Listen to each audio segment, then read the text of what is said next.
గుమ్మడికాయతో హల్వా చేద్దాం. కొంచెం మిల్క్ మేడ్ వేసి రండి. నెయ్యి వేసి తురిమి పెట్టుకున్న గుమ్మడికాయని వేసి పచ్చివాసన పోయి బ్రౌన్ కలర్ వచ్చే వరకు వేయించేయండి. 1 కప్పు గుమ్మడి కూరకి 1/2 కప్ బెల్లం వేసి తిప్పి మీడియం ఫ్లేమ్లో పెట్టుకున్నాం. దగ్గరకు వచ్చేసి చూడండి. కొంచెం మిల్క్ మేడ్ వేద్దాం. ఒక్కసారి తిప్పేద్దాం. లో ఫ్లేమ్లో పెట్టుకోండి. యాలకుల పొడి వేసేద్దాం. తిప్పేద్దాం. పిల్లలు ఇష్టంగా తింటారు, హెల్దీగా ఉంటుంది. గుమ్మడికాయ కూర అంటే తినరు కదమ్మా, గుమ్మడికాయ మంచిది అంటున్నారుగా. ఒకసారి ఇలా చేసి పిల్లలకి తిప్పి చూడండి. నచ్చితే రెగ్యులర్గా చేసుకోవచ్చు.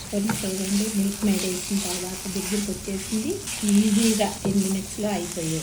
గుమ్మడికాయ హల్వాని ఇలా చేసేస్తాం. ఒకసారి లాస్ట్లో జీడిపప్పు వేయించుకొని ఆ నెయ్యితో సహా వేసేయండి. ఒకసారి తిప్పేద్దాము. కమ్మగా ఉండే గుమ్మడికాయ హల్వాని చేసుకొని చూడండి అమ్మ.